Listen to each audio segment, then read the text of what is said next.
राधे राधे आप सभी को। मैं नम्रता आप सभी का स्वागत करती हूँ अपने चैनल पे। तो गोदान हम लोग देख रहे थे। गोदान का 13वें अध्याय तक हम लोगों ने पढ़ लिया था। 14वां अध्याय आज इस क्लास में देखेंगे।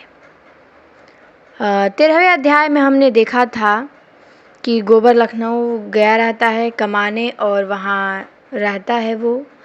उसे कोठरी भी मिल गई रहती है और उसे काम भी मिल गया है पौधों को पानी देने का। तो वहाँ मजदूरी करेगा, अपना रहेगा। तो पिछले अध्याय में हमने यही देखा था। अब 14वें अध्याय में हम लोग देखेंगे होरी के यहाँ की स्टोरी। तो शुरू करते हैं।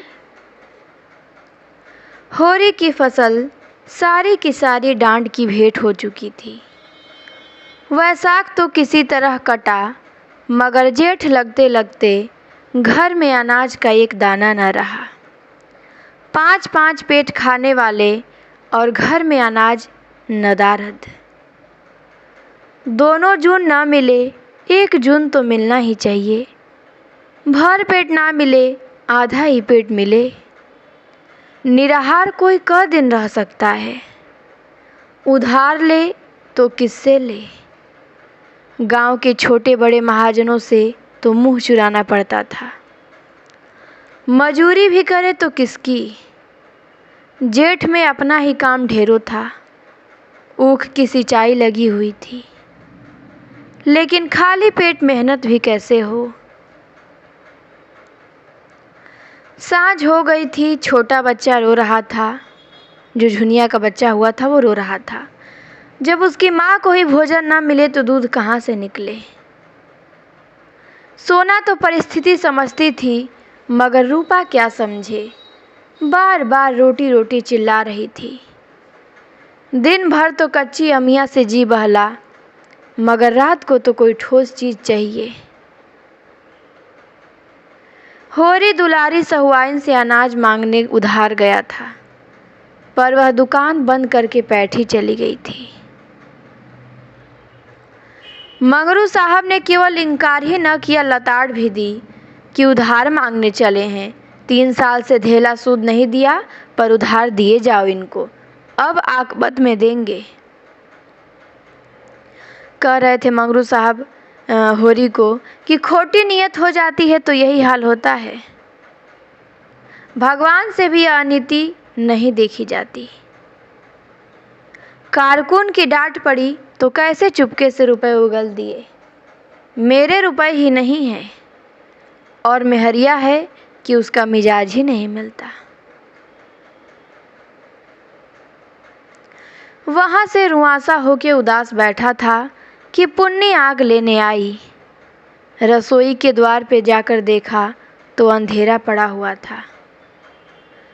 बोली, आज रोटी नहीं बना रही हो क्या भाभी जी? अब तो बेला हो गई। जब से गोबर भागा था, पुन्नी और धनिया में बोलचाल हो गई थी, और पुन्नी होरी का एहसान भी मानने लगी थी। हीरा को अब वह गालियां देती थी। हत्यारा, गौ हत्या करके भागा, मुंह में कालिख लगी है, घर कैसे आए, और आए भी तो घर के अंदर पाँव न रखने दूं। गौ हत्या करते इसे लाज भी ना आई। बहुत अच्छा होता पुलिस बांध के ले जाती और चक्की पिसवाती। धनिया कोई बहाना न कर सकी। बोली, रोटी कहाँ से बने पुन्नी, घर में दाना तो है नहीं। तेरे महतों ने बिरादरी का पेट भर दिया, बाल बच्चे मरे या जिए, अब बिरादरी झांकती तक नहीं। पुन्नी की फसल अच्छी हुई थी और वह स्वीकार करती थी कि यह होरी का पुरुषार्थ है। हीरा से कभी इतनी बरकत ना हुई थी। पुन्नी बोली, अनाज मेरे घर से क्यों नहीं मंगवा लिया? वह भी तो महतो ही की कमाई है कि किसी और की है। सुख के दिन आए तो लड़ लेना, दुख तो साथ रोने ही से कटता है। मैं क्या ऐसी अंधी हूँ कि आदमी का दिल नहीं पहचानती? महतो ने न संभाला होता तो आज मुझे कहाँ शरण मिलती। पुन्नी उल्टे पांव लौटी और सोना को भी साथ लेती गई। एक क्षण में 2 डल्ले अनाज से भरे लाके आंगन में रख दिया। 2 मन से कम जौ न था। धनिया अभी कुछ कहने न पाई थी कि वह फिर चल दी और एक क्षण में एक बड़ी सी टोकरी अरहर की दाल से भरी हुई लाके रख दी और बोली, चलो मैं आग जलाए देती हूँ।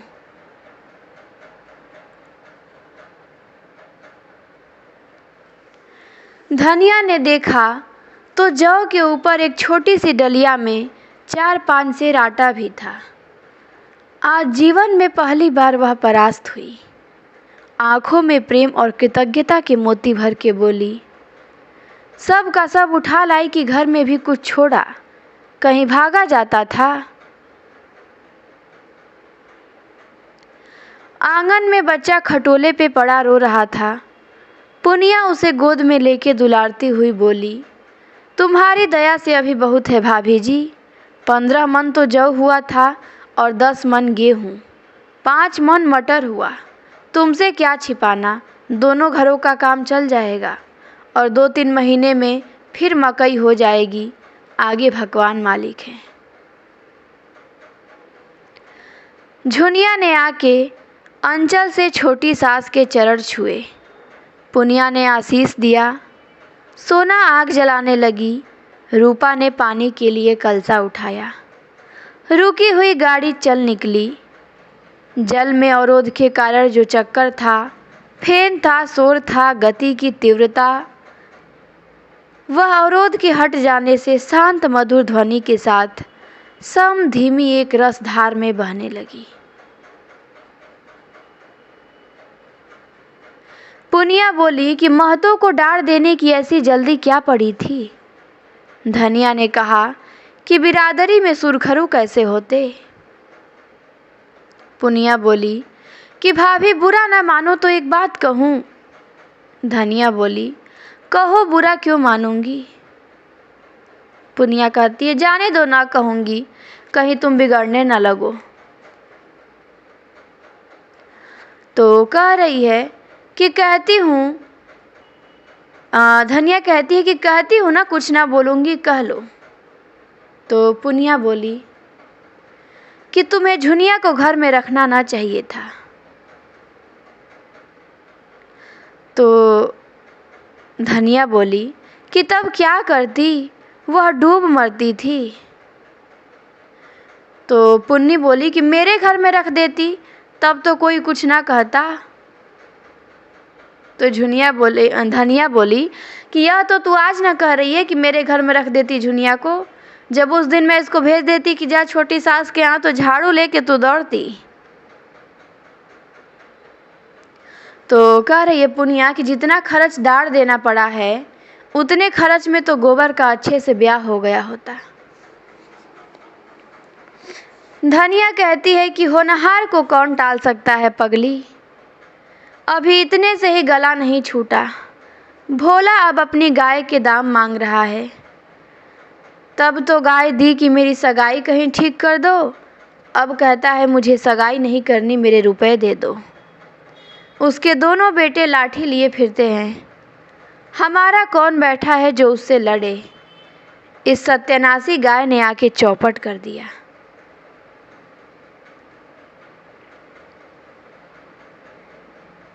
कुछ और बातें करके पुनिया आग लेके चली गई। होरी सब कुछ देख रहा था। भीतर आके बोला, पुनिया दिल की साफ है। तो धनिया बोली कि हीरा भी तो दिल का साफ था। धनिया ने अनाज तो रख लिया था, पर मन में लज्जित और अपमानित हो रही थी कि यह दिनों का फेर है कि आज उसे यह नीचा देखना पड़ा। होरी बोला, तू किसी का एहसान नहीं मानती, यही तुझ में बुराई है। तो धनिया बोली, एहसान क्यों मानूं? मेरा आदमी उसकी गिरस्ती के पीछे जान नहीं दे रहा है। फिर मैंने दान थोड़े ही लिया है, उसका एक एक दाना भर दूंगी। मगर पुनिया अपनी जेठानी के मनोभाव समझ के भी होरी का एहसान चुकाती जाती थी। जब यहाँ अनाज चुक जाता, मन दो मन दे जाती, मगर जब चौमासा आ गया और वर्षा न हुई तो समस्या अत्यंत जटिल हो गई। सावन का महीना आ गया था और बगुले उठ रहे थे। कुओं का पानी भी सूख गया था और ऊख ताप से जली जा रही थी। नदी से थोड़ा थोड़ा पानी मिलता था, मगर उसके पीछे आए दिन लाठियां निकलती थी। यहाँ तक कि नदी ने भी जवाब दे दिया। जगह जगह चोरियां होने लगी, डाके पड़ने लगे। सारे प्रांत में हाहाकार मच गया। बारें कुशल हुई कि भादों में वर्षा हो गई और किसानों के प्राण हरे हुए। कितना उत्साह था उस दिन। प्यासी पृथ्वी जैसे अखाती ही न थी और प्यासे किसान ऐसे उछल रहे थे मानो पानी नहीं अशरफिया बरस रही हो। बटोर लो जितना बटोरते बने। खेतों में जहाँ बगुले उठते थे वहाँ हल चलने लगे। बाल वृंद निकल निकल के तालाबों और पोखरों और गड़हियों का मुआयना कर रहे थे। ओहो, तालाब तो आधा भर गया और वहाँ से गड़हिया की तरफ दौड़े। मगर अब कितना ही पानी बरसे, ऊख तो विदा हो गई। एक एक हाथी होके रह जाएगी। मक्का और ज्वार और कोदो से लगान थोड़े ही चुकेगा। महाजन का पेट थोड़े ही भरा जाएगा। हाँ, गौओं के लिए चारा हो जाएगा और आदमी जी गया। जब माघ बीत गया और भोला के रुपए न मिले तो एक दिन वह झल्लाया हुआ होरी के घर आया और धमका कि यही है तुम्हारा कौल? इसी मुंह से तुमने ऊख पेर के मेरे रुपए देने का वादा किया था। अब तो ऊख पेर चुके, लाओ रुपए मेरे हाथ में।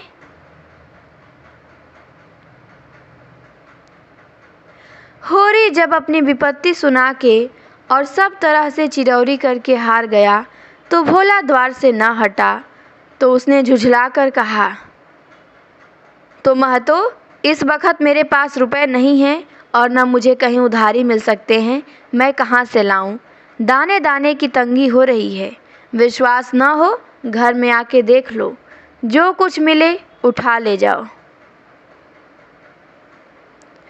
भोला ने निर्मम भाव से कहा, मैं तुम्हारे घर में क्यों तलाशी लेने जाऊं और न मुझे इससे मतलब है कि तुम्हारे पास रुपए हैं या नहीं।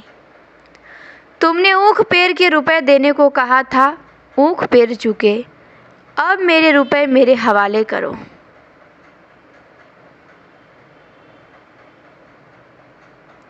तो होरी बोलता है कि रुपए तो नहीं हैं, फिर जो कहो मैं वह करूं। तो भोला बोला कि मैं क्या कहूं? तो वो बोला कि मैं तुम्हीं पे छोड़ता हूं। भोला बोला, मैं तुम्हारे दोनों बैल खोल ले जाऊंगा। होरी ने उसकी ओर विस्मय भरी आंखों से देखा, मानो अपने कानों पर विश्वास न आया हो। फिर हतबुद्धि सा सिर झुकाकर रह गया। भोला क्या उसे भिखारी बना के छोड़ देना चाहता है? दोनों बैल चले गए, तब तो उसके दोनों हाथ ही कट जाएंगे।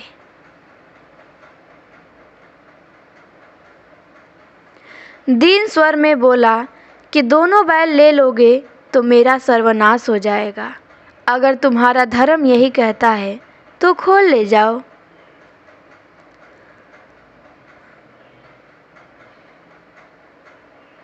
तो भोला बोला कि तुम्हारे बनने बिगड़ने की मुझे परवाह नहीं है, मुझे अपने रुपए चाहिए। तो होरी कहता है कि और जो मैं कह दूं कि मैंने रुपए दे दिए तो क्या करोगे? भोला सन्नाटा में आ गया। उसे अपने कानों पे विश्वास न आया। होरी इतनी बड़ी बेईमानी कर सकता है, यह संभव नहीं।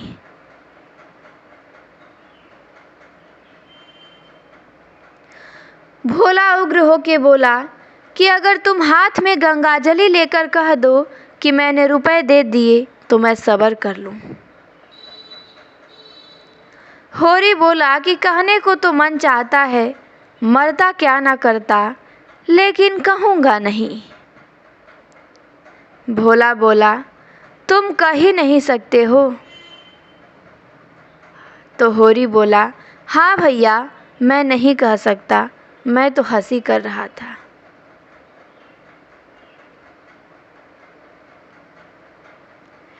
होरी ने बोला कि एक क्षण तक दुविधा में पड़ा रहा, फिर बोला कि तुम मुझसे इतना बैर क्यों पाल रहे हो भोला भाई।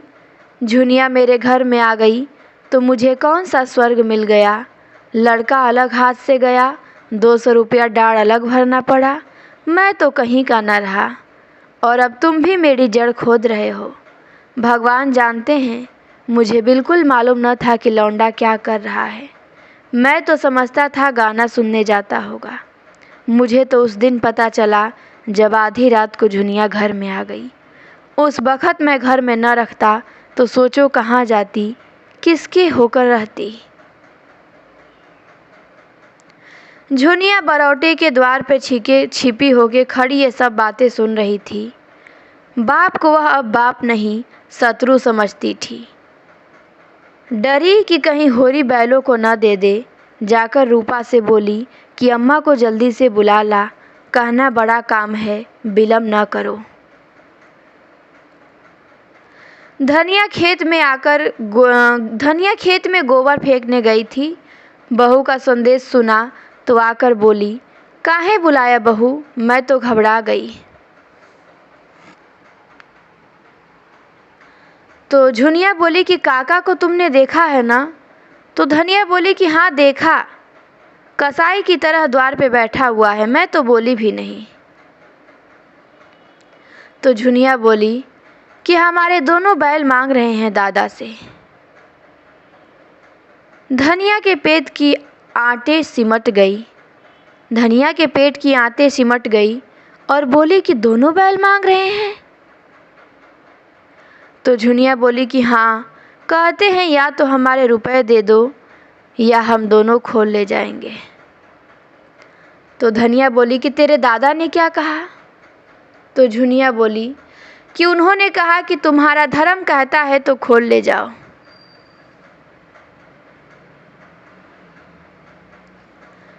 तो धनिया कहती है कि तो खोल ले जाए, लेकिन इसी द्वार पर आकर भीख ना मांगे तो मेरे नाम पे थूक देना। हमारे लहू से उसकी छाती जुड़ाती हो तो जुड़ा ले। वह इसी तैस में बाहर आके होरी से बोली कि महतो दोनों बैल मांग रहे हैं तो दे क्यों नहीं देते। उनका पेट भरे, हमारे तो भगवान मालिक हैं, हमारे हाथ तो नहीं काट लेंगे। अब तक अपनी मजूरी करते थे, अब दूसरों की मजूरी करेंगे। भगवान की मर्जी होगी तो फिर बैल बधिये हो जाएंगे। और मजूरी ही करते रहे तो कौन बुराई है। बूढ़े सूखे और पोत लगान का बोझ तो न रहेगा। मैं न जानती थी कि यह हमारे बैरी है, नहीं गाय लेकर अपने सिर पे विपत्ति क्यों लाती। उस निगोड़ी का पौरा जिस दिन से आया, घर तहस नहस हो गया।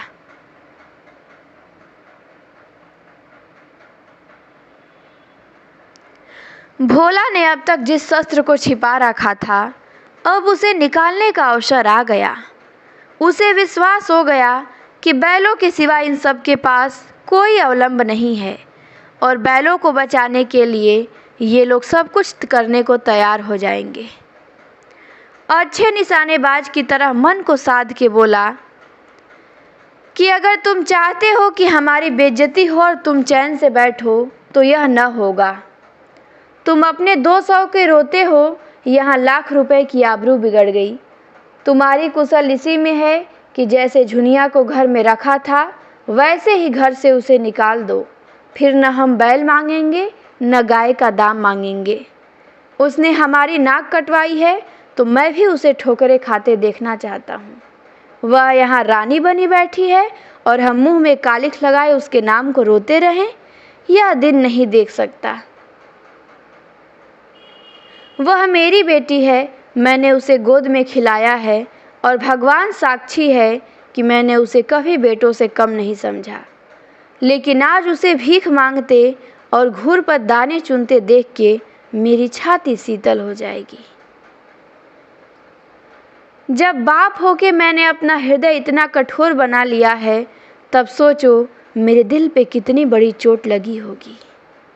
इस मुहंजली ने 7 पुस्त का नाम डुबा दिया और तुम उसे घर में रखे हुए हो। मेरी छाती पे मूंग दलना नहीं तो और क्या है। धनिया ने जैसे पत्थर की लकीर खींचते हुए कहा कि तो महतो मेरी भी सुन लो, जो बात तुम चाहते हो वह न होगी, 100 जन्म में भी न होगी। झुनिया हमारी जान के साथ है। तुम बैल ही तो लेने जाने को कहते हो, ले जाओ। अगर इससे तुम्हारी कटी हुई नाक जुड़ती है तो जोड़ लो, पुरखों की आबरू बचती है तो बचा लो। झुनिया से बुराई जरूर हुई।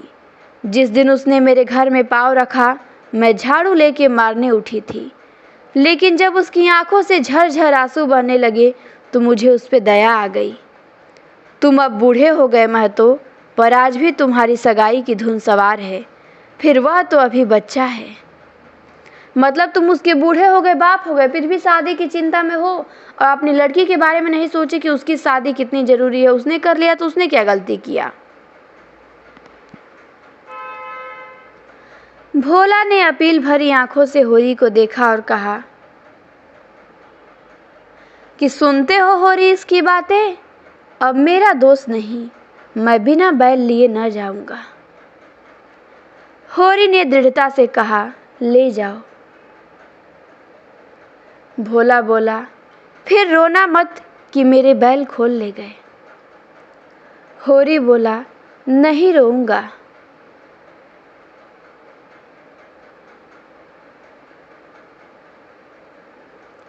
भोला बैलों की पगहिया खोल ही रहा था कि झुनिया चकतियोदार साड़ी पहने बच्चे को गोद में लिए बाहर निकल आई और कंपित स्वर में बोली, काका लो, मैं इस घर से निकल जाती हूँ और जैसी तुम्हारी मनोकामना है उस तरह भीख मांग के अपना और अपने बच्चे का पेट बाल लूँगी, और जब भीख न मिलेगी तो कहीं डूब मरूंगी। भोला खिसिया के बोला, दूर हो मेरे सामने से, भगवान ना करे कि मुझे तेरा मुंह देखना पड़े। कुलक्षिणी, कुल कलंकिनी कहीं की, अब तेरे लिए डूब मरना ही उचित है। झुनिया ने उसकी ओर ताका भी नहीं। उसमें वह क्रोध था जो अपने को खा जाना चाहता है, जिसमें हिंसा नहीं आत्मसमर्पण है। धरती इस वक्त मुंह खोल के उसे निगल लेती तो वह कितना धन्य मानती।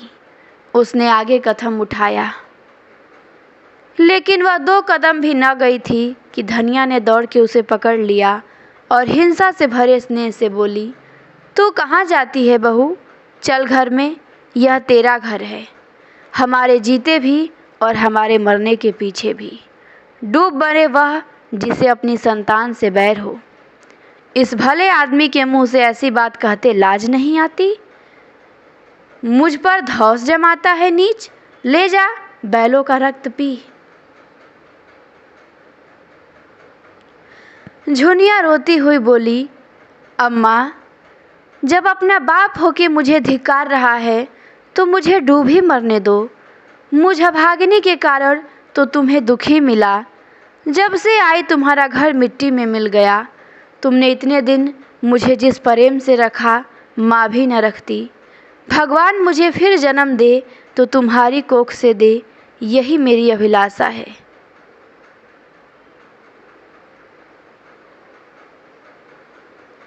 धनिया उसको अपनी ओर खींचती हुई बोली, बेटी, यह तेरा बाप नहीं है, तेरा बैरी है, हत्यारा। माँ होती तो अलबत्ते उसे कलक होती। ला सगाई, मेहरिया जूतों से ना पीटे तो कहना।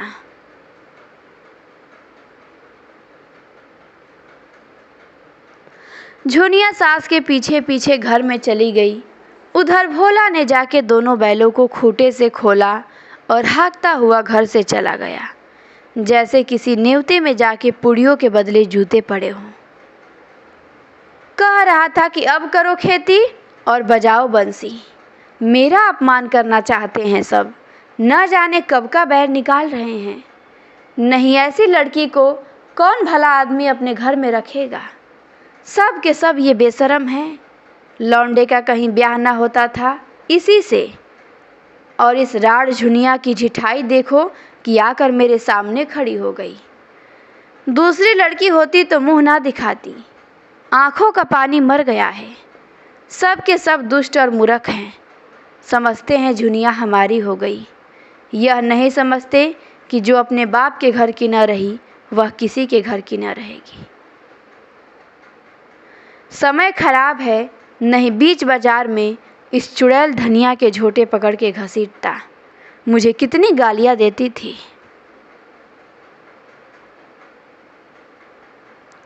फिर उसने दोनों बैलों को देखा, कहा कितने तैयार हैं, जहाँ चाहूँ 100 रुपये में बेच सकता हूँ, मेरे 80 रुपये खड़े हो जाएंगे। मतलब बेचारे के पास 2 बैल ही थे, वो भी छीनने गया। अनाज गांव के साहूकारों ने ले लिया, पैसा का ठिकाना नहीं। मतलब उसके सारे हाथ पांव एकदम काट दिए गए, बेसहारा कर दिया गया। अपनी चीज़ पे उसका कोई अधिकार नहीं था।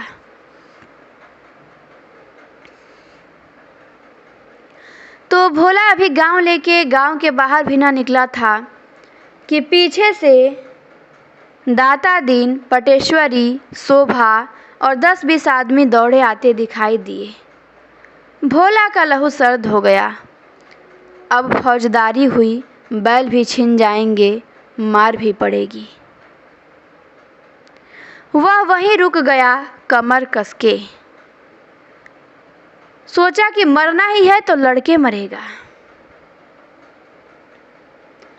दाता दिन ने समीप आके कहा, यह तुमने क्या अनर्थ किया भोले? उसके बैल क्यों खोल लाए? वह कुछ बोला नहीं, इसी से शेर हो गए। सब लोग अपने अपने काम में लगे थे, किसी को खबर भी न हुई। हुरी ने जरा सा इशारा कर दिया होता तो तुम्हारा एक एक बाल नुच जाता। भला चाहते हो तो ले चलो बैल, जरा भी भलमनसी नहीं है तुम में। पटेश्वरी बोले कि यह होरी के सीधेपन का फल है कि तुम्हारे उस पर आते हैं तो जाके दीवानगी में दावा करो, डिग्री कराओ। बैल खोल ले जाने में तुम्हारा क्या अख्तियार है? अभी फौजदारी में दावा कर दे तो बंधे बंधे फिरोगे।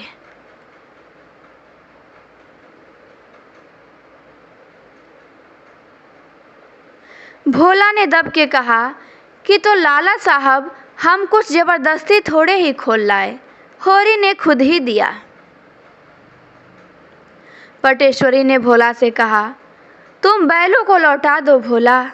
किसान अपने बैल खुशी से तो देता नहीं, इन्हें हल में जोतेगा। भोला बैलों के सामने खड़ा हो गया और बोला, हमारे रुपए दिलवा दो, हम बैलों के लेके क्या करेंगे? हम बैल लिए जाते हैं, अपने रुपए के लिए दावा करो और नहीं तो मार के गिरा दिए जाओगे। रुपए नगद दिए थे तुमने, एक कुलच्छनी गाय बेचारे के सिर मढ़ दी और अब उसके बैल खोल लिए जाते हो। भोला बैलों के सामने से न हटा, खड़ा रहा गुमसुम दृढ़, मानो मर के ही हटेगा। पटवारी से दलील करके वह कैसे पेश पाता। दाता दिन ने एक कदम आगे बढ़कर अपनी झुकी कमर को सीधा करके ललकारा कि तुम सब खड़े ताकते क्या हो? मार के भगा दो इसके, हमारे गांव से बैल खोल ले जाएगा। बंसी बलिष्ठ युवक था, उसने भोला को जोर से धक्का दिया। भोला संभल न सका, गिर पड़ा। वो उठना ही चाहता था कि बंसी ने फिर एक घूसा दिया। होरी दौड़ता हुआ आ रहा था। भोला ने उसकी ओर 10 कदम बढ़ के पूछा, ईमान से कहना होरी मत तो, मैंने बैल जबरदस्ती खोल लिए? दाता दिन ने इसका भावार्थ किया कि यह कहते हैं कि होरी ने अपने बैल खुशी से मुझे दे दिए, हम एक उल्लू बनाते हैं। होरी ने सकुचाते हुए कहा, कि यह मुझसे कहने लगे कि या तो झुनिया को घर से निकाल दो या मेरे रुपए दे दो, नहीं तो मैं बैल ले जाऊंगा। मैंने कहा, मैं बहू को तो ना निकालूंगा, न मेरे पास रुपए हैं। अगर तुम्हारा धर्म कहे तो बैल खोल लो। बस मैंने इनके धर्म पे छोड़ दिया और इन्होंने बैल खोल लिए।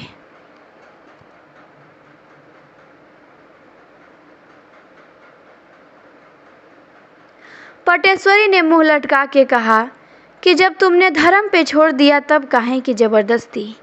उसके धर्म ने कहा, लिए जाता है, जाओ भैया, बैल तुम्हारे हैं। दाता दिन ने भी इसका समर्थन किया कि हाँ, जब धर्म की बात आ गई तो क्या कहें। सब के सब होरी को तिरस्कार की आंखों से देखते परास्त होके लौट पड़े और विजयी भोला शान से गर्दन उठाए बैलों को ले चला। और यहीं पे 15वां भाग समाप्त होता है। होरी के पास जो उसके 2 बैल बचे थे, 14वां भाग समाप्त होता है, वो भी उससे छीन लिए जाते हैं। 15वां भाग अब शुरू होता है। यहाँ से ये अब यहाँ पे होरी की स्टोरी थोड़ी ब्रेक है। अब फिर आती है मालती की स्टोरी। मालती मेहता राय साहब शहर का 15वें अध्याय में, तो हम यहाँ देखेंगे। मालती बाहर से तितली है, भीतर से मधुमक्खी। उसके जीवन में हंसी ही नहीं है। केवल गुड़ खाकर कौन जी सकता है, और जिए भी तो वह कोई सुखी जीवन न होगा। वह हंसती है इसलिए कि उसे इसके भी दाम मिलते हैं, या उसने निजत्व को अपनी आंखों में इतना बढ़ा लिया है कि जो कुछ करे अपने ही लिए करे। नहीं, वह इसलिए चाहती है और विनोद करती है कि इससे उसके कर्तव्य का भार कुछ हल्का हो जाता है। उसके बाप उन विचित्र जीवों में थे जो केवल जबान की मदद से लाखों के वारे न्यारे करते थे। बड़े बड़े जमींदारों और रईसों की जायदादें बिकवाना, उन्हें कर्ज दिलाना या उनके मुआमले को अफसरों से मिलकर तय कर देना, यही उनका व्यवसाय था। दूसरे शब्दों में कहे तो वह दलाल थे। इस वर्ग के लोग बड़े प्रतिभावान होते हैं। जिस काम से कुछ मिलने की आशा हो वह उठा लेंगे, किसी न किसी तरह उसे निभा भी देंगे। किसी राजा की शादी किसी राजकुमारी से ठीक करवा दी और 10-20 हज़ार उसी से मार लिए। यही दलाल जब छोटे मोटे सौदे करते हैं तो कहे जाते हैं, तो टाउट कहे जाते हैं और हम उनसे घृणा करते हैं। बड़े बड़े काम करके वही टाउट राजाओं के साथ शिकार खेलता है और गवर्नरों की मेज पर चाय पीता है। मिस्टर कॉल उन्हीं भाग्यवानों में थे। मिस्टर कॉल, उनकी 3 लड़कियां थीं। उनका विचार था कि तीनों को इंग्लैंड भेज के शिक्षा के शिखर पे पहुंचा दे। अन्याय बहुत से बड़े आदमियों की तरह उनका भी ख्याल था। बहुत से बड़े आदमियों की तरह उनका भी ख्याल था कि इंग्लैंड में शिक्षा पाके आदमी कुछ और हो जाता है।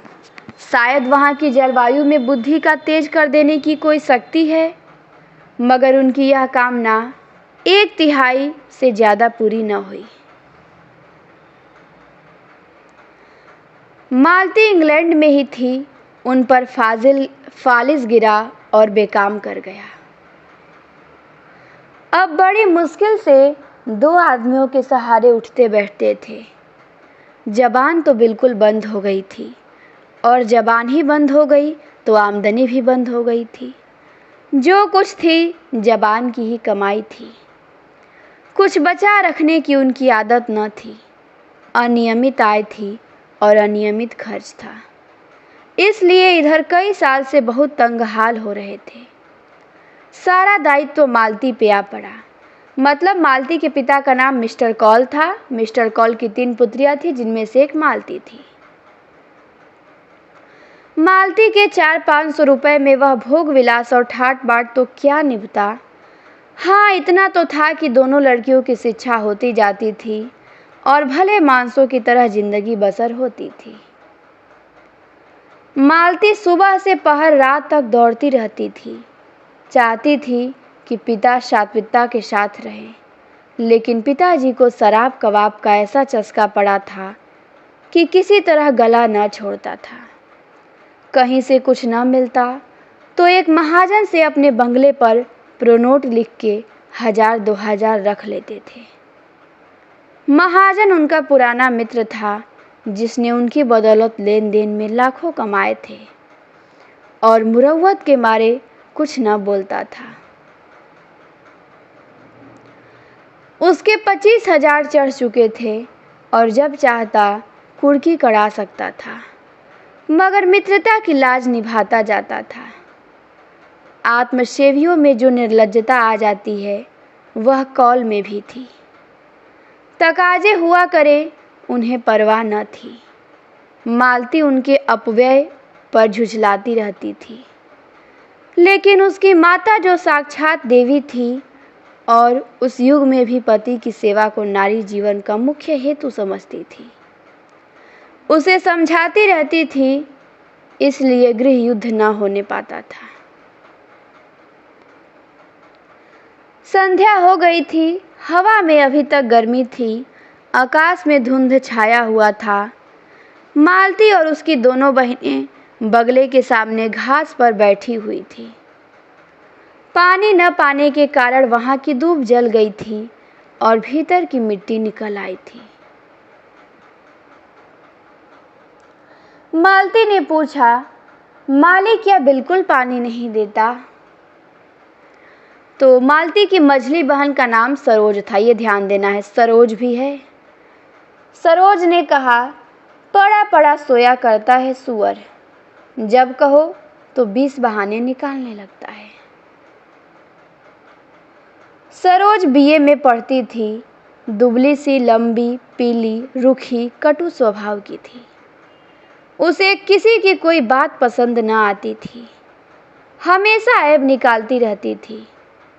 डॉक्टरों की सलाह थी कि वह कोई परिश्रम करे और पहाड़ पर रहे, लेकिन घर की स्थिति ऐसी न थी कि पहाड़ पे भेजा जा सकता था।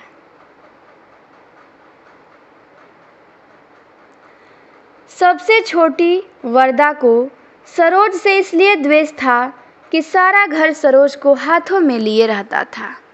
वह चाहती थी कि जिस बीमारी में इतना स्वाद है, वह उसे ही क्यों नहीं हो जाती। सबसे छोटी बहन मालती की वरदा है। गोरी सी, गर्वशील, स्वस्थ और चंचल आंखों वाली बालिका थी, जिसके मुख पे प्रतिभा की झलक थी। सरोज के सिवा उसे सारे संसार से सहानुभूति थी। सरोज के कथन का विरोध करना उसका स्वभाव था। बोली, दिन भर दादाजी बाजार भेजते रहते हैं, फुर्सत ही कहाँ पाता है। मरने को छुट्टी तो मिलती नहीं, पड़ा पड़ा सोएगा। तो वो कहती है सरोज कि पड़ा पड़ा सोया रहता है। तो अब वरदा कहती है कि बेचारा सोएगा कहाँ से, दिन भर दादाजी बाजार भेजते रहते हैं, फुर्सत ही उसे कहाँ है। तो सरोज ने डांटा उसे कि दादाजी उसे कब बाजार भेजते हैं रे झूठी कहीं की। तो वरदा बोली, रोज भेजते हैं रोज, अभी तो आज ही भेजा था, कहो तो बुला के पूछवा दूं। सरोज बोली, पूछवाएगी, बुलाऊं?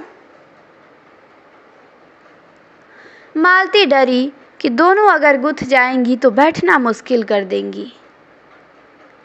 बात बदल के बोली कि अच्छा खैर होगा, आज डॉक्टर मेहता के तुम्हारे यहाँ भाषण हुआ था सरोज।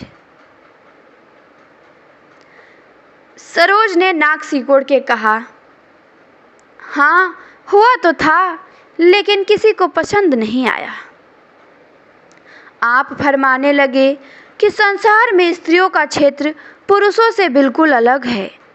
स्त्रियों का क्षेत्र पुरुषों के क्षेत्र में आना इस युग का कलंक है। सब लड़कियां ने तालियां और सीटियां बजाना शुरू की। बेचारे लज्जित होके बैठ गए। कुछ अजीब से आदमी मालूम होते हैं। आपने यहाँ तक कह डाला कि प्रेम केवल कवियों की कल्पना है, वास्तविक जीवन में इसका कहीं निशान नहीं। लेडी हुक्कू ने उनका खूब मजाक उड़ाया।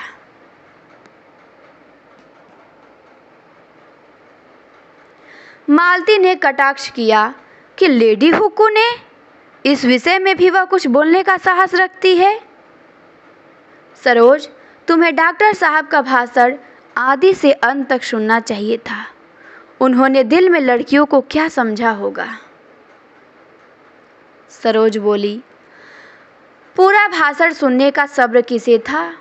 वह तो जैसे घाव पे नमक छिड़कते थे। तो मालती बोली कि फिर उन्हें बुलाया ही क्यों? आखिर उन्हें औरतों से तो कोई बैर है नहीं। जिस बात को हम सत्य समझते हैं उसी का तो प्रचार करते हैं। औरतों को खुश करने के लिए वह उनकी सी कहने वालों में नहीं है। और फिर अभी यह कौन जानता है कि स्त्रियां जिस रास्ते पे चलना चाहती हैं वही सत्य है। बहुत संभव है कि आगे चल के हमें अपनी धारणा बदलनी पड़े। उसने फ्रांस, जर्मनी और इटली की महिलाओं के जीवन आदर्श बतलाए और कहा कि शीघ्र ही विमेंस लीग की ओर से मेहता का भाषण होने वाला है। सरोज को कुतूहल हुआ और उसने पूछा कि मगर आप भी तो कहती हैं कि स्त्रियों और पुरुषों के अधिकार समान होने चाहिए। तो मालती कही कि अब भी वो तो कहती हूँ मैं, लेकिन दूसरे पक्ष वाले क्या कहते हैं यह भी तो सुनना चाहिए। संभव है हम ही गलती पर हों। यह लीग इस नगर की नई संस्था है और मालती के उद्योग से खुली है। नगर की सभी शिक्षित महिलाएं उसमें शरीक हैं। मेहता के पहले भाषण ने महिलाओं में बड़ी हलचल मचा दी थी और लीग ने निश्चय किया था कि उनका खूब दंदा शिकन जवाब दिया जाए। मालती ही पर यह भार डाला गया। मालती कई दिनों तक अपने पक्ष के समर्थन में युक्तियां और प्रमाण खोजती रही और भी कई देवियां अपने भाषण लिख रही थी। उस दिन जब मेहता शाम को लीग के हाल में पहुँचे तो जान पड़ता था हाल फट जाएगा। उन्हें गर्व हुआ कि उनका भाषण सुनने के लिए इतना उत्साह, और वह उत्साह केवल मुखों पर और आँखों में न था। आज सभी देवियाँ सोने और रेशम से लदी हुई थी, मानो किसी बारात में आई हूँ। मेहता को परास्त करने के लिए शक्ति से काम लिया था, और यह कौन कह सकता है कि जगमगाहट शक्ति का अंग नहीं है।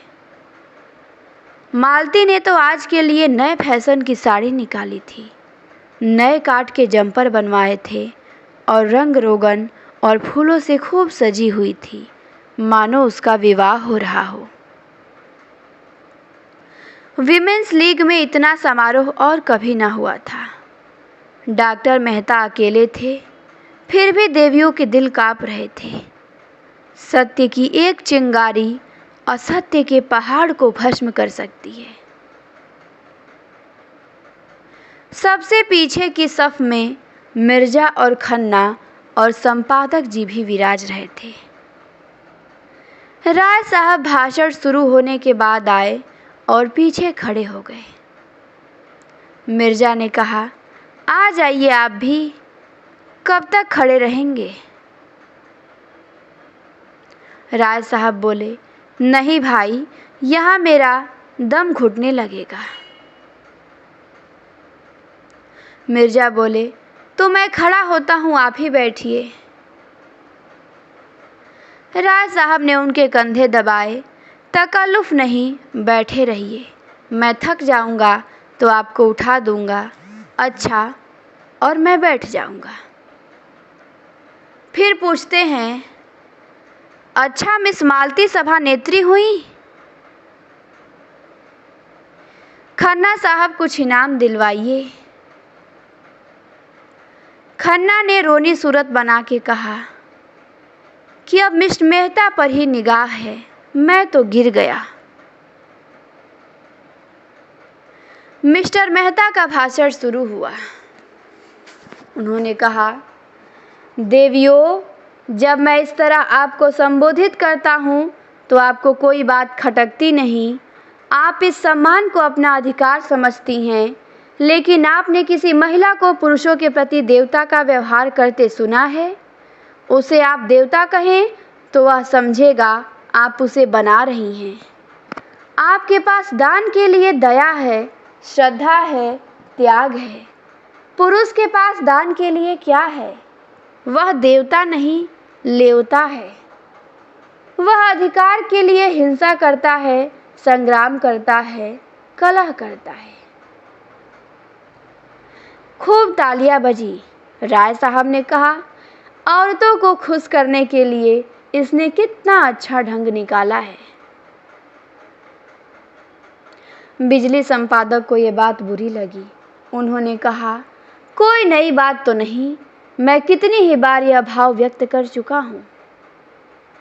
मेहता आगे बढ़े और बोले, इसलिए जब मैं देखता हूँ हमारी उन्नत विचारों वाली देवियाँ उस दया और श्रद्धा और त्याग के जीवन से असंतुष्ट होके संग्राम और हिंसा के जीवन की ओर दौड़ रही हैं और समझ रही हैं यही सुख का स्वर्ग है, तो मैं उन्हें बधाई नहीं दे सकता। मिसेज खन्ना ने मालती की ओर सगर्व नेत्रों से देखा। मालती ने गर्दन झुका ली। खुर्शीद बोले, अब कहिए, मेहता दिलेर आदमी है, सच्ची बात कहता है और मुंह पे। बिजली संपादक ने नाक सिकोड़ी और कहा कि अब वह दिन लद गए जब देवियाँ इन चकमों में आ जाती थी। उनके अधिकार हड़पते जाए और कहते जाओ, आप तो देवी हैं, लक्ष्मी हैं, माता हैं। मेहता आगे बढ़े और बोले, स्त्री को पुरुष के रूप में पुरुष के कर्म में रत देखकर मुझे उसी तरह वेदना होती है जैसे पुरुष को स्त्री के रूप में स्त्री के कर्म करते देखकर। मुझे विश्वास है ऐसे पुरुषों को आप अपने विश्वास और प्रेम का पात्र नहीं समझती, और मैं आपको विश्वास दिलाता हूँ ऐसी स्त्री भी पुरुष के प्रेम और श्रद्धा का पात्र नहीं बन सकती। खन्ना के चेहरे पे दिल की खुशी चमक उठी। राय साहब ने चुटकी ली। आप बहुत खुश हैं खन्ना जी? खन्ना बोले कि हाँ, मालती मिले तो पूछूं, अब कहिए। मेहता आगे बढ़े और बोले, मैं प्राणियों के विकास में स्त्री के पद को पुरुषों के पद से श्रेष्ठ समझता हूँ। उसी तरह जैसे प्रेम और त्याग और श्रद्धा को हिंसा और संग्राम और कलह से श्रेष्ठ समझता हूँ। अगर हमारी देवियाँ सृष्टि और पालन के देव मंदिर से हिंसा और कलह के दानव क्षेत्र में आना चाहती हैं तो उससे समाज का कल्याण न होगा। मैं इस विषय में दृढ़ हूँ। पुरुष ने अपने अभिमान में अपनी कीर्ति को अधिक महत्व दिया। वह अपने भाई का स्वत्व छीनकर और उसका रक्त बहा के समझने लगा उसने बहुत बड़ी विजय पाई। जिन शिशुओं को देवियों ने अपने रक्त से सिरजा और पाला, उन्हें बम और मशीनगन और सहस्त्रा टैंकों का शिकार बनाकर वह अपने को विजेता समझता है।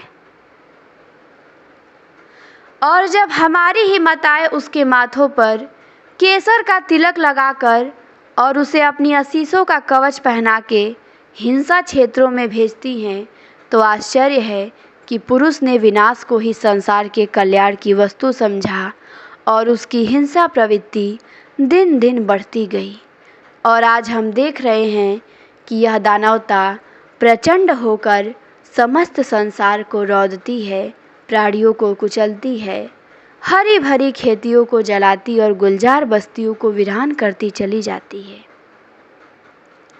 देवियों, मैं आपसे पूछता हूँ, क्या आप इस दानव लीला में सहयोग देके इस संग्राम क्षेत्र में उतर के संसार का कल्याण करेंगी? मैं आपसे विनती करता हूँ, नाश करने वाले को अपना काम करने दीजिए, आप अपने धर्म का पालन किए जाइए। खन्ना बोले कि मालती की तो गर्दन ही नहीं उठ रही है। राय साहब ने इन विचारों का समर्थन किया कि मेहता कहते तो यथार्थ ही हैं। बिजली के संपादक बिगड़े कि मगर कोई नई बात तो नहीं कही। नारी आंदोलन के विरोधी इन्हीं उटपटांग बातों की शरण लिया करते हैं। मैं इसे मानता ही नहीं कि त्याग और प्रेम से संसार ने उन्नति की। संसार ने उन्नति की पौरुष से, पराक्रम से, बुद्धि बल से, तेज से।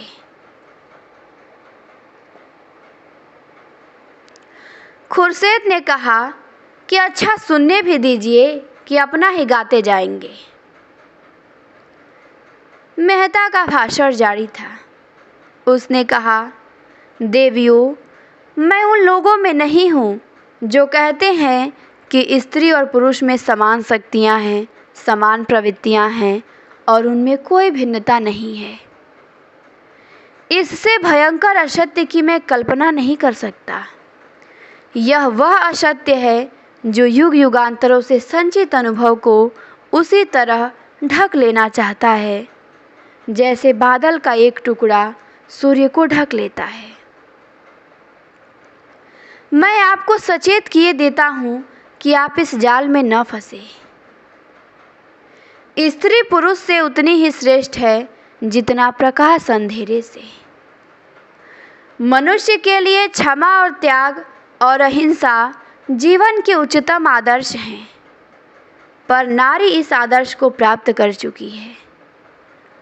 पुरुष धर्म और अध्यात्म और ऋषियों का आश्रय लेके उस लक्ष्य पर पहुंचने के लिए सदियों से जोर मार रहा है, पर सफल नहीं हो सका। मैं कहता हूँ, उसका सारा अध्यात्म और योग एक तरफ और नारियों का त्याग एक तरफ। तालियां बजी, हाल हिल उठा। राय साहब ने गदगद होके कहा, मेहता वही कहते हैं जो इनके दिल में है। ओमकार नाथ ने टीका की। उसको तो अच्छा ही नहीं लग रहा था इनकी बातें। वो कह रहा था, लेकिन बातें सभी पुरानी हैं, सड़ी हुई। राय साहब बोले, पुरानी बात भी आत्मबल के साथ कही जाती है तो नई हो जाती है। ओमकार नाथ बोले, जो 1000 रुपये हर महीने फटकार कर विलास में उड़ाता हो, उसमें आत्मबल जैसी वस्तु नहीं रह सकती। यह केवल पुराने विचारों की नारियां और पुरुषों को प्रसन्न करने के ढंग हैं। खन्ना ने मालती की ओर देखा और कहा कि यह क्यों फूली जा रही है, इन्हें तो शर्माना चाहिए। खुर्शीद ने खन्ना को उकसाया कि तुम भी एक तकरीर कर डालो खन्ना, नहीं मेहता तुम्हें उखाड़ फेंकेगा। आधा मैदान तो उसने अभी मार लिया है। खन्ना खिसिया कर बोले, मेरी ना कहिए, मैंने कितनी चिड़ियां फंसा कर छोड़ दी है। राय साहब ने खुर्शीद की तरफ आंख मार के कहा, आजकल आप महिला समाज की तरफ आते जाते हैं। सच कहना, कितना चंदा दिया? खन्ना पर झेप छा गई। बोला, मैं ऐसे समाजों को चंदे नहीं दिया करता जो कला को ढोंग रचकर दुराचार फैलाते हैं। मेहता का भाषण जारी था। आगे कहता है, पुरुष कहता है कि जितने दार्शनिक, वैज्ञानिक और आविष्कार हुए हैं वह सब पुरुष थे। जितने बड़े बड़े महात्मा हुए हैं वह सब पुरुष थे। सभी योद्धा, सभी राजनीति के आचार्य, बड़े बड़े नाविक, बड़े बड़े सब कुछ पुरुष थे। लेकिन इन बड़े बड़ों को समूह ने मिलकर क्या किया? महात्माओं और धर्म प्रवर्तकों ने संसार में रक्त की नदियां बहाने और वैमनस्य की आग भड़काने के सिवा और क्या किया? योद्धाओं ने भाइयों की गर्दनें काटने के सिवा और क्या यादगार छोड़ी? राजनीतिज्ञों की निशानी अब केवल लुप्त साम्राज्यों के खंडहर रह गए हैं और आविष्कारकों ने मनुष्य को मशीन का गुलाम बना देने के सिवा और क्या समस्या हल कर दी? पुरुषों की रची हुई 10 संस्कृति में शांति कहाँ है, सहयोग कहाँ है? ओमकार नाथ उठ के जाने के हुए, बोले, विलासियों के मुंह से बड़ी बड़ी बातें सुन के मेरी देह भस्म हो जाती है। खुर्शेद ने उनका हाथ पकड़ के बैठाया और कहा, आप भी न संपादक जी निरे पोंगा हो रहे हैं। अजी, यह दुनिया है, जिसके जी में जो आता है बकता है। कुछ लोग सुनते हैं और कुछ तालियां बजाते हैं। चलिए किस्सा खत्म। ऐसे ऐसे बेशुमार मेहते आएंगे और चले जाएंगे। दुनिया अपनी रफ्तार से चलती रहेगी। बिगड़ने की कौन सी बात है? ओमकार नाथ बोले, असत्य सुनकर मुझसे सहा नहीं जाता। राय साहब ने इन्हें और चढ़ाया और कहा कि कुल्टा के मुंह से सतियों किसी बात सुन के किसका जीना जलेगा। ओमकार नाथ फिर बैठ गए। मेहता का भाषण जारी था।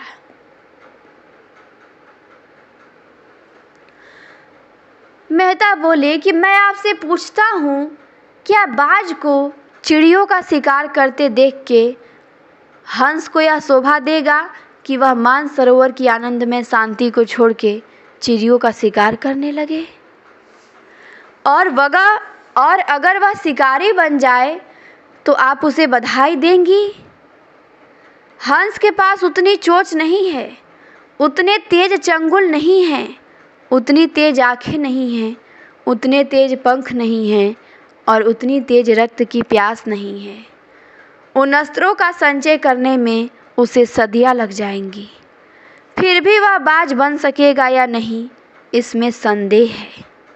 मगर बाज बने या न बने, वह हंस न रहेगा, वह हंस जो मोती चुगता है। तो इसका मतलब समझ में आया? मतलब कि अगर वो अपना गुण ही त्याग देगा, सोचेगा कि नहीं मैं बाज बनूंगा, हंस का तो गुण है हंस का, तो वो बाज बनने चलेगा कि नहीं मैं बाज की तरह बनूंगा, तो वो ना बाज बन पाएगा ना हंस बन पाएगा। तो इसीलिए स्त्री को पुरुषों का गुण नहीं धारण करना चाहिए कि नहीं हमें पुरुष जैसा बिल्कुल बनना है, कठोर बनना है, शक्तिशाली बनना है। नहीं, स्त्री को स्त्री ही बने रहना चाहिए। प्रकृति ने स्त्री को कोमल बनाया ही है, तो क्यों प्रकृति के खिलाफ आप लड़े?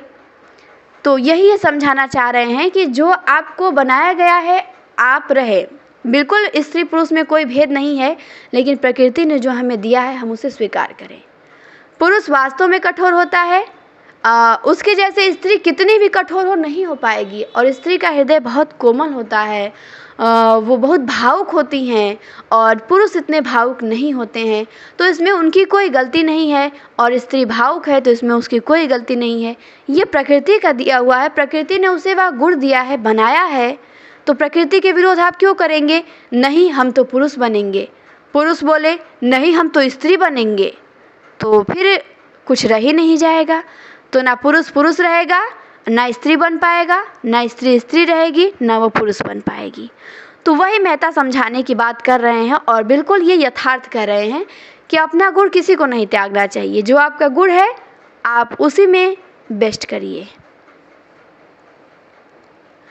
खुर्शेद ने टीका की कि यह तो शायरों की सी दलीलें हैं। मादाबाज भी उसी तरह शिकार करती है जैसे नरबाज। ओमकार नाथ प्रसन्न हो गए कि उस पर आप फिलासफर बनते हैं, इसी तर्क के बल पे? खन्ना ने दिल का गुबार निकाला। फिलासफर की दुम है। फिलासफर वह है जो। ओमकार नाथ ने बात पूरी की कि फिलासफर वह है जो सत्य से जौ भर भी न टले।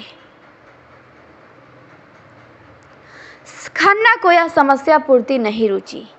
उसने कहा कि मैं सत्यवत्य नहीं जानता, मैं तो फिलासफर उसे कहता हूँ जो फिलासफर हो सच्चा। खुर्शेद ने दाद दी कि फिलासफर की आपने कितनी सच्ची तारीफ की है। वाह सुभान अल्लाह, फिलासफर वह जो फिलासफर हो, क्यों ना। मेहता आगे चले और कहा, मैं ये नहीं कहता कि देवियों को विद्या की जरूरत नहीं है, और पुरुषों से अधिक मैं नहीं कहता देवियों को शक्ति की जरूरत नहीं है, और पुरुषों से अधिक, लेकिन वह विद्या और वह शक्ति नहीं जिससे पुरुष ने संसार को हिंसा क्षेत्र बना डाला है। अगर वही विद्या और वही शक्ति आप भी ले लेंगी तो संसार मरुस्थल हो जाएगा। आपकी विद्या और आपका अधिकार हिंसा और विध्वंस में नहीं, सृष्टि और पालन में है। क्या आप समझती हैं वोटों से मानव जाति का उद्धार होगा? दफ्तरों में और अदालतों में जबान और कलम चलाने से? इन नकली अप्राकृतिक विनाशकारी अधिकारों के लिए आप वह अधिकार छोड़ देना चाहती हैं जो आपको प्रकृति ने दिए हैं। बिल्कुल अच्छे विचार हैं इनके, और ये विचार इनके नहीं प्रेमचंद के हैं। और जो भी उनके नारी संबंधी विचार थे उन्होंने मेहता से कहलवाया है, और हम भी इससे सीख सकते हैं कि प्रेमचंद ने आखिर क्या सीख देना चाहा है स्त्रियों को। तो बहुत अच्छा है ये। तो आगे देखते हैं। सरोज अब तक बड़ी बहन के अदब से जब्द किए बैठी थी, अब उसे न रहा गया। फुफकार उठी कि हमें वोट चाहिए पुरुषों के बराबर, और कई युवतियों ने हाक लगाई, वोट वोट। ओमकार नाथ ने खड़े होकर ऊंचे स्वर से कहा, नारी जाति के विरोधियों की पगड़ी नीची हो। अब ये इतनी अच्छी और इतनी दार्शनिकों वाली बातें ये सब कहाँ समझ पाते, इन्हें तो सब बेकार ही लगता था। मालती ने मेज पे हाथ पटक के कहा, शांत रहो। जो लोग पक्ष या विपक्ष में जो कुछ कहना चाहेंगे उन्हें पूरा अवसर दिया जाएगा। मेहता बोले, वोट नए युग का माया जाल है, मरीचिका है, कलंक है, धोखा है। उसके चक्कर में पड़ के आप न इधर की होंगी न उधर की। कौन कहता है कि आपका क्षेत्र संकुचित है और उसमें आपको अभिव्यक्ति का अवकाश नहीं मिलता। हम सभी पहले मनुष्य हैं, उसके बाद कुछ हैं। हमारा जीवन हमारा घर है, वही हमारी सृष्टि होती है, वही हमारा पालन होता है, वही जीवन के सारे व्यापार होते हैं। अगर वह क्षेत्र परिमित है तो अपरिमित कौन सा क्षेत्र है? क्या वह संघर्ष जहाँ संगठित अपहरण है? जिस कारखाने में मनुष्य और उसका भाग्य बनता है, उसे छोड़कर आप उन कारखानों में जाना चाहती हैं जहाँ मनुष्य पीसा जाता है, जहाँ उसका रक्त निकाला जाता है। मिर्जा ने टोका कि पुरुषों के जुल्म ने ही तो उनमें बगावत किया स्पृष्ट पैदा की है। मिर्जा ने अपना पक्ष रखा तो मेहता बोले, बेशक पुरुषों ने अन्याय किया है, लेकिन उनका जवाब यह नहीं कि अन्याय को मिटाइए, लेकिन अपने को मिटा के नहीं। आपको अन्याय को मिटाना है तो अपने को मिटा के मत मिटाइए अन्याय को। आप अपनी प्रकृति, अपने गुण को अपने अंदर जीवित रखिए, उसके साथ आप अन्याय से लड़िए, मिटाइए। कि आप अपने आप को ख़त्म करके ही अन्याय को मिटाने चलेंगे। मेहता ने उत्तर दिया, नहीं आगे देखते हैं। हाँ, मालती बोली बीच में कि नारियां इसलिए अधिकार चाहती हैं कि उनका सदुपयोग करें और पुरुषों को उनका सदुपयोग करने से रोक सकें। मालती का प्रश्न था कि नारियां अपना अधिकार इसलिए चाहती हैं कि वह उनका सदुपयोग करें और पुरुषों को भी, जो पुरुष नारियों को अपना उपयोग करते हैं, अपने उपयोग की वस्तु समझते हैं, उनसे रोके पुरुषों को। मेहता ने उत्तर दिया कि संसार में सबसे बड़े अधिकार सेवा और त्याग से मिलते हैं। बहुत अच्छी बात है कि संसार में आप जो कुछ भी पाना चाहते हैं आपको त्याग और सेवा से मिल सकता है, और वह आपको मिले हुए हैं। उन अधिकारों के सामने वोट कोई चीज़ नहीं है। मुझे खेद है, हमारी बहनें पश्चिम का आदर्श ले रही हैं, जहां नारी ने अपना पद खो दिया है और स्वामिनी से गिर के विलास की वस्तु बन गई है। पश्चिम की स्त्री स्वच्छंद होना चाहती है इसलिए कि वह अधिक से अधिक विलास कर सके। हमारी माताओं बहनों का आदर्श कभी विलास नहीं रहा। उन्होंने केवल सेवा के अधिकार से सदैव गृहस्थी का संचालन किया। पश्चिम में जो चीज़ें अच्छी हैं वह उनसे लीजिए। संस्कृति में सदैव आदान प्रदान होता आया है, लेकिन अंधी नकल तो मानसिक दुर्बलता का ही लक्षण है। मतलब पश्चिम में हम जो ले रहे हैं विदेशों से या जहाँ से भी, वहाँ से हमें केवल अच्छाई ग्रहण करना है। ये नहीं कि हम केवल अंधी नकल लेंगे। पश्चिम में लोग जो वस्त्र पहन रहे हैं, जो संस्कृति अपना रहे हैं, नहीं, वही आधुनिक युग की संस्कृति है, हम उसे ही अपनाएंगे। अब न्यूयॉर्क का, लंदन का देख के लोग हॉट कपड़े पहनते हैं, नहीं, यही तो आधुनिक सभ्यता का पहचान है। और ये नहीं देखते हैं कि हम अपनी सभ्यता खो रहे हैं। हम उनकी सभ्यता अपनाने के चक्कर में हम अपनी संस्कृति को खो दे रहे हैं कि हमारे देश की संस्कृति क्या है, जबकि वो तो ऐसा नहीं करते, विदेशों वाले तो ऐसा नहीं करते कि भारत की स्त्रियाँ ऐसी हैं, हमें उनके वस्त्रों को, उनके वेशभूषा को अपनाना चाहिए। क्यों? क्योंकि हम खुद अपनी संस्कृति पे गर्व नहीं करते, हम खुद दूसरों की नकल करते हैं, तो फिर कोई हमारे से क्या सीखेगा। तो यही प्रेमचंद मेहता के माध्यम से कहलवाना चाहते हैं कि अंधी नकल मानसिक दुर्बलता का लक्षण है। पश्चिम की स्त्री आज गृहस्वामिनी नहीं रहना चाहती। भोग की विदग्ध लालसा ने उसे उच्च श्रृंखल बना दिया है। वह अपनी लज्जा और गरिमा को, जो उसकी सबसे बड़ी विभूति थी, चंचलता और आमोद प्रमोद पर होम कर रही है। जब मैं वहाँ की शिक्षित बालिकाओं को अपने रूप का या भरी हुई गोल बाहों या अपनी नग्नता का प्रदर्शन करते देखता हूँ तो मुझे उन पे दया आती है। देखिए, प्रेमचंद ने यहाँ पे बात कहलवा दी।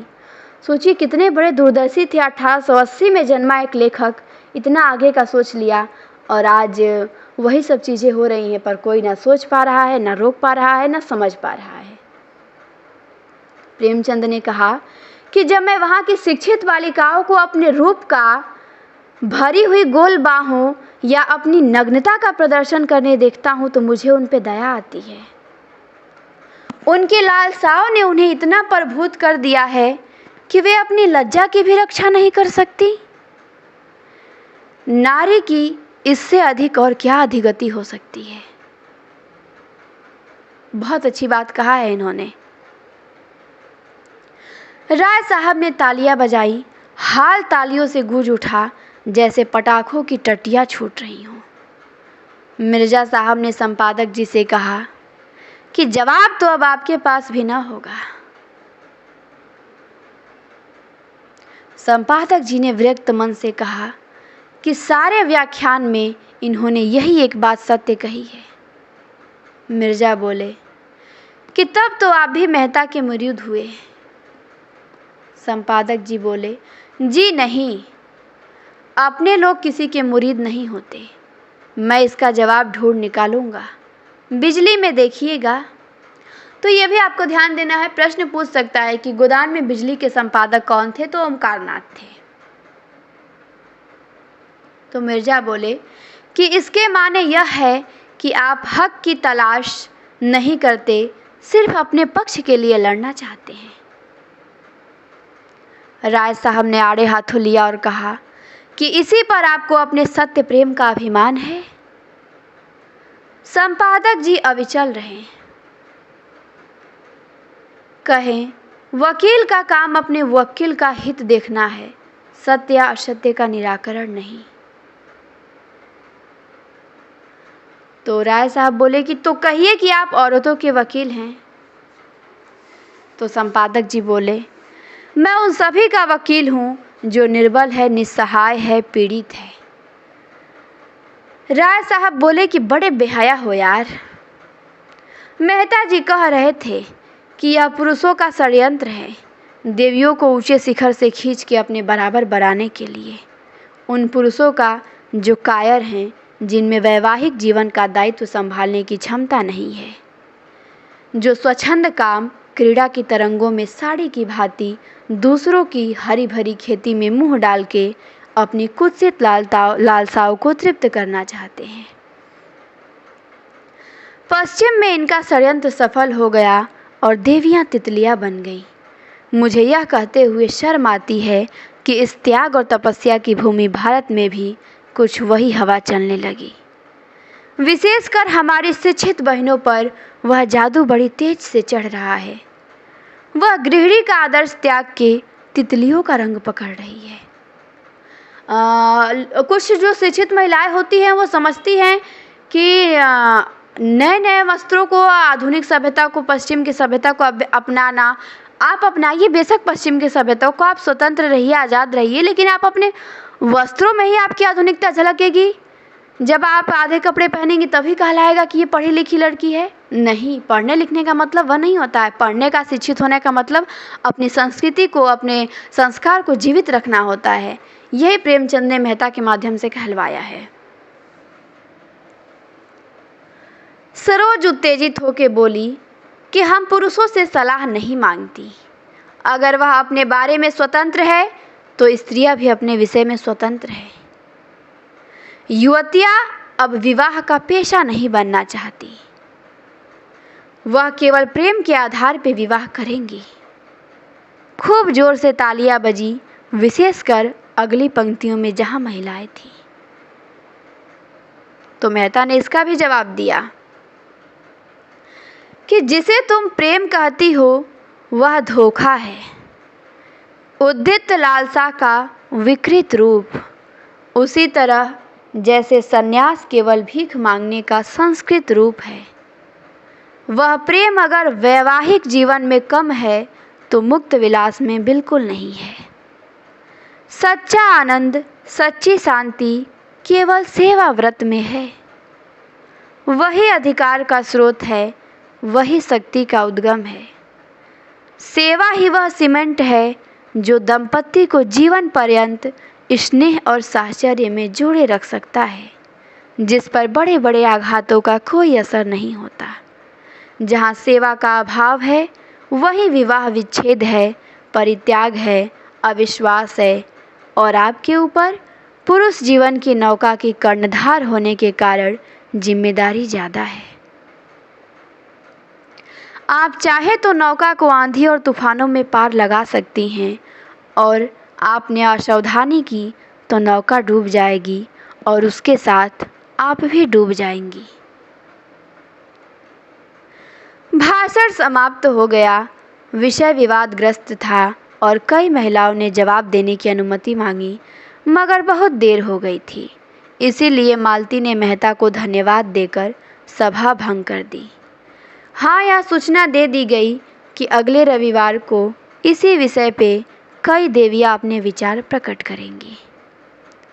राय साहब ने मेहता को बधाई दी और कहा, आपने मन की बातें कही मिस्टर मेहता, मैं आपके एक एक शब्द से सहमत हूँ। मालती हंसी। मालती ने कहा कि आप क्यों न बधाई देंगे राय साहब, चोर चोर मौसेरे भाई हो जाते हैं।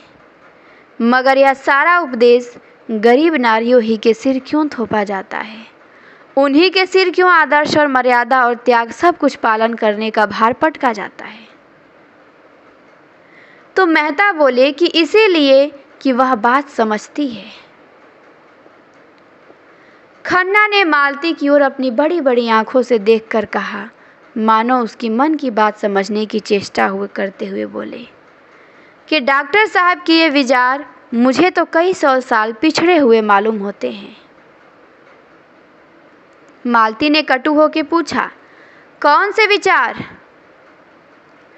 तो खन्ना बोले कि यही सेवा और कर्तव्य आदि।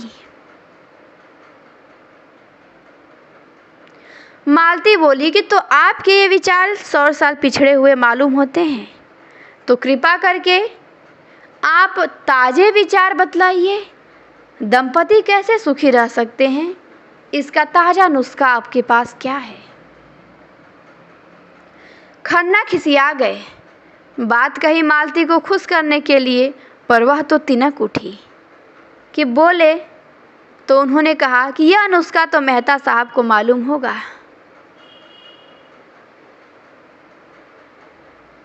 तो मालती ने कहा कि डॉक्टर साहब को तो जो बतलाना था बतला दिया, और आपके ख्याल में वह 100 साल पुराना है, तो नया नुस्खा आपको ही बतलाना चाहिए। आपको ज्ञात नहीं कि दुनिया में ऐसी बहुत सी बातें हैं जो कभी पुरानी नहीं हो सकती। समाज में इस तरह की समस्याएं हमेशा उठती रही हैं और हमेशा उठती रहेंगी।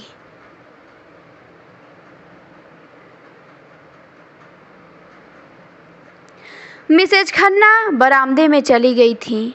मेहता ने उनके पास जाकर प्रणाम करते हुए पूछा, मेरे भाषण के विषय में आपकी क्या राय है?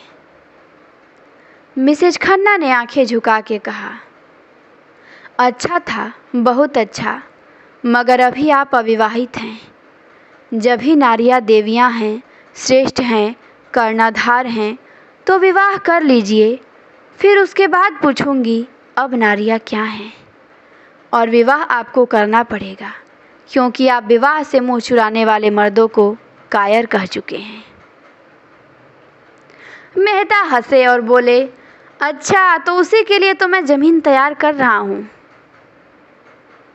मिसेज खन्ना बोली कि मिस मालती से जोड़ा आपका अच्छा है।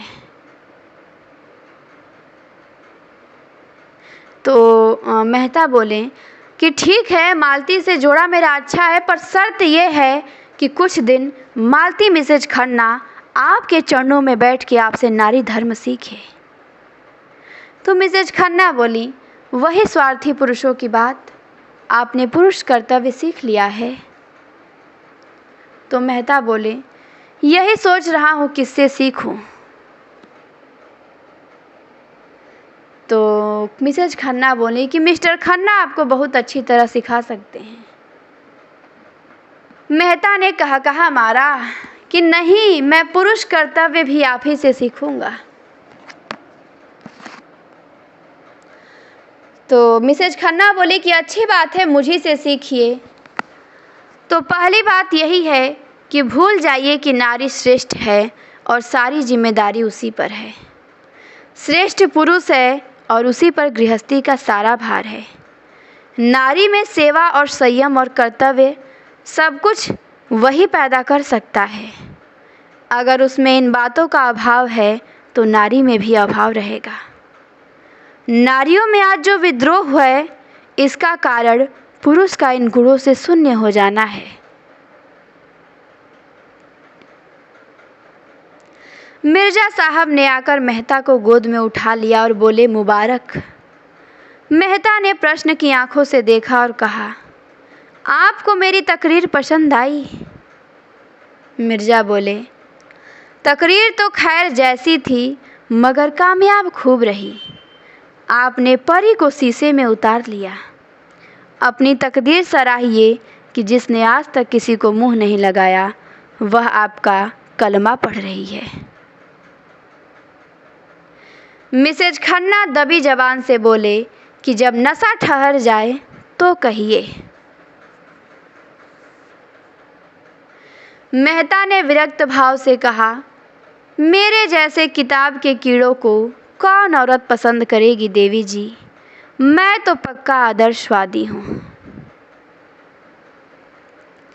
मिसेज खन्ना ने अपने पति को कार की तरफ जाते देखा तो उधर चली गई।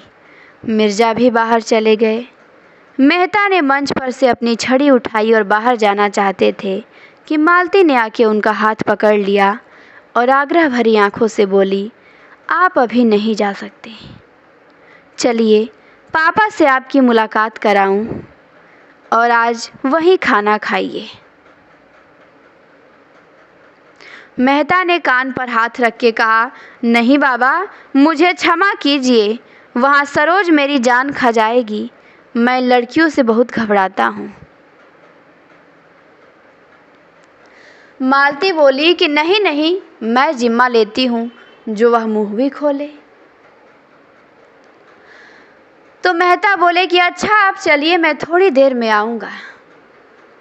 मालती बोली, जी नहीं, यह तो न होगा, मेरी कार सरोज लेके चल दी है, आप मुझे पहुंचाने तो चलेंगे ही। दोनों मेहता के कार में बैठे और कार चली। एक क्षण के बाद मेहता ने पूछा, मैंने सुना है कि खन्ना साहब अपनी बीवी को मारा करते हैं। तब से मुझे उनकी सूरत से नफरत हो गई है। जो आदमी इतना निर्दयी हो उसे मैं आदमी नहीं समझता। उस पर नारी जाति के बड़े हितैषी बनते हैं। तुमने उन्हें कभी समझाया नहीं। मालती उद्विग्न होकर बोली कि ताली हमेशा दो हथेलियों से बजती है, यह आप भूल जाते हैं। मेहता बोले कि मैं तो ऐसे किसी कारण की कल्पना ही नहीं कर सकता कि कोई पुरुष अपनी स्त्री को मारे। ऐसा कोई भी कारण नहीं पैदा हो सकता है कि कोई पुरुष अपनी स्त्री पे हाथ उठाए। तो मालती बोले कि चाहे स्त्री कितनी भी बदजबान हो। मेहता बोले, हाँ, कितनी ही। मालती बोली कि तो आप एक नए किस्म के आदमी हैं। तो मेहता बोले कि अगर मर्द बदमिजाज है तो तुम्हारी राय में उस मर्द पे हंडरों की बौछार करनी चाहिए, क्यों?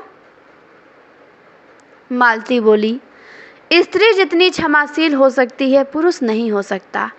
आपने खुद आज यह विचार स्वीकार की। तो मेहता बोले कि हाँ, मैंने स्वीकार किया, पर औरतों की क्षमाशीलता का यही पुरस्कार है।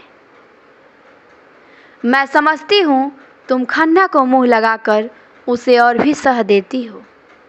तुम्हारा वह जितना आदर करता है, तुमसे उसे जितनी भक्ति है, उसके बल पर तुम बड़ी आसानी से उसे सीधा कर सकती हो, मगर तुम उसकी सफाई देकर स्वयं उसके अपराध में शरीक हो जाती हो। मालती उत्तेजित होकर बोली कि तुमने इस समय यह व्यर्थ प्रसंग छेड़ दिया। मैं किसी की बुराई नहीं करना चाहती, मगर अभी आपने गोविंदी देवी को पहचाना नहीं। आपने उनकी भोली भाली शांत मुद्रा देख के समझ लिया वह देवी हैं। मैं उन्हें इतना ऊंचा स्थान नहीं देना चाहती।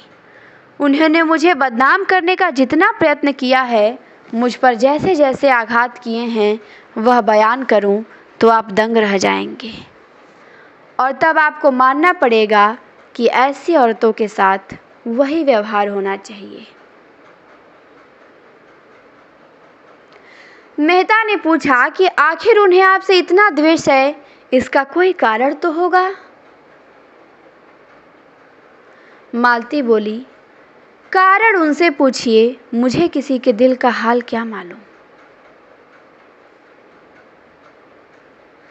तो कहा मेहता ने कि उनसे बिना पूछे भी अनुमान किया जा सकता है, और वो अनुमान यह है कि अगर कोई पुरुष मेरे और मेरी स्त्री के बीच में आने का साहस करे तो मैं उसे गोली मार दूंगा, और उसे ना मार सकूंगा तो अपनी छाती में मार लूँगा। इस तरह अगर मैं किसी स्त्री को अपने और अपनी स्त्री के बीच में लाना चाहूँ तो मेरी पत्नी को भी अधिकार है, वह जो चाहे करे। इस विषय में मैं कोई समझौता नहीं कर सकता। यह अवैज्ञानिक मनोवृत्ति है जो हमने अपने बनैले पूर्वजों से पाई है, और आजकल कुछ लोग इसे असभ्य और असामाजिक व्यवहार कहेंगे। लेकिन मैं अभी तक उस मनोवृत्ति पे विजय नहीं पा सका और न पाना चाहता हूँ। इस विषय में मैं कानून की परवाह नहीं करता। मेरा घर मेरा कानून है, मेरे घर में मेरा कानून चलेगा। तो मेहता बोले कि मिसेज खन्ना अपनी जगह बिल्कुल ठीक है। अगर उनके और उनके पति के बीच में आप घुसेंगी, कोई भी स्त्री घुसेगी तो बेशक है उनसे नफरत करेगी, जलन करेगी, उनको बदनाम करने की कोशिश करेगी। अब कोई स्त्री और पुरुष में ही कोई अन्य पुरुष आ जाए तो पुरुष को बुरा लगेगा कि नहीं?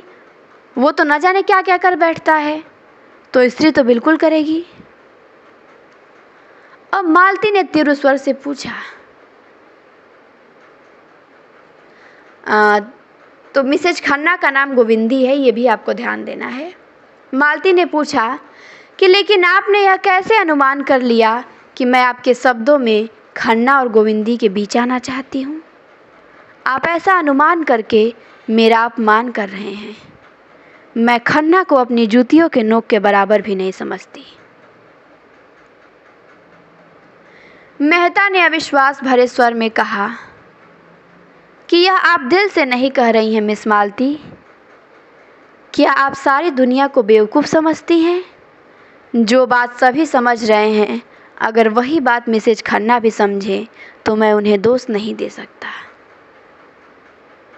मालती ने तिनक कर कहा कि दुनिया को दूसरों को बदनाम करने में मज़ा आता है, यह उसका स्वभाव है। मैं उसका स्वभाव कैसे बदल दूं? लेकिन यह व्यर्थ का कलंक है। हाँ, मैं इतनी बेमुरव्वत नहीं हूँ कि खन्ना को अपने पास आते देख के दुत्कार देती। मेरा काम ही ऐसा है कि मुझे सभी का स्वागत और सत्कार करना पड़ता है। अगर कोई इसका कुछ और अर्थ निकालता है तो वह।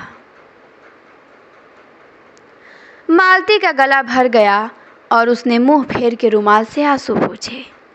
फिर 1 मिनट बाद बोली कि औरत के साथ तुम भी मुझे? इसका दुख है, मुझे तुमसे ऐसी आशा न थी। फिर कदाचित उसे अपनी दुर्बलता पे खेद हुआ। वह प्रचंड होके बोली कि आपको मुझ पे आक्षेप करने का कोई अधिकार नहीं है। अगर आप भी उन्हीं मर्दों में हैं जो किसी स्त्री पुरुष को साथ देख के उंगली उठाए बिना नहीं रह सकते, तो शौक से उठाइए, मुझे रत्ती भर परवाह नहीं। अगर कोई स्त्री आपके पास बार बार किसी न किसी बहाने से आए, आपको अपना देवता समझे, हर एक बात में आपसे सलाह ले, आपके चरणों के नीचे आंखें बिछाए, आपका इशारा पाते ही आग में कूदने को तैयार हो जाए, तो मैं दावे से कह सकती हूँ कि आप उसकी उपेक्षा न करेंगे। अगर आप उसे ठुकरा सकते हैं तो आप मनुष्य नहीं हैं। उसके विरुद्ध आप कितने ही तर्क और प्रमाण लाकर रखते, लेकिन मैं नहीं मानूंगी। मैं तो कहती हूँ उपेक्षा तो दूर रही, ठुकराने की बात ही क्या।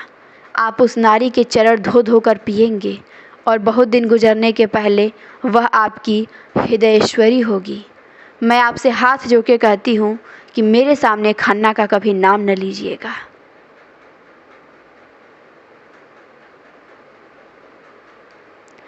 मेहता ने इस ज्वाला में मानो हाथ सेकते हुए कहा, ठीक है, पर शर्त यह है कि मैं खन्ना को आपके साथ न देखूं। मालती बोली, मैं मानवता की हत्या नहीं कर सकती। वह आएंगे तो मैं उन्हें दूर दूराऊंगी नहीं। उनसे कहिए अपनी स्त्री के साथ सज्जनता से पेश आएं। मैं किसी के निजी मामले में दखल देना उचित नहीं समझती, न मुझे इसका अधिकार है। तो आप किसी की जबान नहीं बंद कर सकती। मालती का बंगला आ गया, कार रुक गई, मालती उतर पड़ी और बिना हाथ मिलाए चली गई। वह यह भी भूल गई कि उसने मेहता को भोजन की दावत दी है। वह एकांत में जाके खूब रोना चाहती है। गोविंदी ने पहले भी आघात किए हैं, पर आज उसने जो आघात किया है वह बहुत गहरा, बहुत चौड़ा और बड़ा मर्मभेदी है। और यहीं पे ये 15वां अंक हमारा समाप्त होता है। अब आता है 16वां अंक हम देखेंगे। फिर राय साहब होरी का आएगा स्टोरी। तो इस क्लास में इतना ही। लंबी क्लास हो गई पर क्लास अच्छी रही। उम्मीद करती हूँ कि सब आप लोगों को समझ में आया होगा। बहुत इंटरेस्टिंग है, आगे भी पढ़ने में हमें बड़ा मज़ा आने वाला है। तो आप पात्रों को ध्यान दीजिएगा, कथनों को ध्यान दीजिएगा, ठीक। फिर हम मिलेंगे आपसे अगली क्लास में। आज के लिए इतना ही। क्लास देखने के लिए बहुत बहुत धन्यवाद। क्लास को अधिक से अधिक शेयर करें। चैनल पे नए हो तो सब्सक्राइब ज़रूर करें।